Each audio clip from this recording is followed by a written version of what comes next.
Saudi আরবে প্রিভিসে আয়সা যদি কাজ করতে চান, আপনাকে মিনিমাম 2.5 থেকে 3 হাজার রিয়াল ইনকাম করতে হবে। আর 2.5 থেকে 3 হাজার রিয়াল ইনকাম করতে পারলেও আপনি সৌদি আরবে বসবাস করতে পারবেন বৈধভাবে।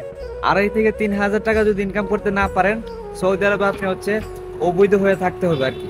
আর একজন অবৈধ প্রবাসীর তেমন কোনো একটা মূল্য নাই। অবৈধ প্রবাসীর অনেক ঝামেলা কিন্তু পোহাইতে হয়, যেমনটা চাইলে দেশে যেতে পারে না। আর 2.5 থেকে 3 হাজার টাকা যদি ইনকাম করতে পারেন, এই টাকা থেকে আপনার প্রতি মাসে 1200 টাকা আপনার খরচ হয়ে যাবে।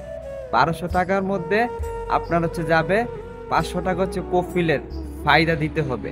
আর আপনার রুম ভাড়া, খাবার দাবার, সিম্পল ভাবে আমি 700 টাকা ধরলাম, 1200 টাকা আপনার চলে যাবে 2.5 টাকা থেকে। তো সৌদি আরবে যারা ফ্রি ভিসা আছে তারা জানে প্রতি মাসে কফিলের ফায়দা দিতে হয়, রুম ভাড়া দিতে হয়, নিজের খাবার দাবার হাত খরচ আছে। তারপরে 2.5 টাকা ইনকাম করতে পারলে বাকি অবশিষ্ট টাকাটা পরিবারের মানুষের কাছে দিতে পারে। ফ্রি ভিসা আইসা বেশিরভাগই অবৈধ হয়ে যায়। এখন বর্তমানে 2.5-3 হাজার রিয়াল কিন্তু ইনকাম করা সৌদি আরব শহরে অনেক টাফ একটা বিষয়। যারা কাজ জানে তারাই আসলে কিছু করতে পারে।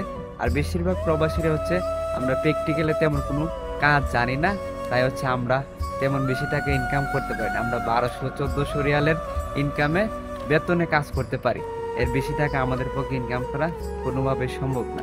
তাই ফ্রি ভিসা না এসে কোম্পানির ভিসা আসাটাই সব থেকে বেটার। ফ্রি ভিসা তারাই আসে যারা আসলে রঙের কাজ জানে, যারা কনস্ট্রাকশনের কাজ জানে, যারা আরো বিভিন্ন পরিশ্রমের কাজগুলোতে ইনকাম আছে।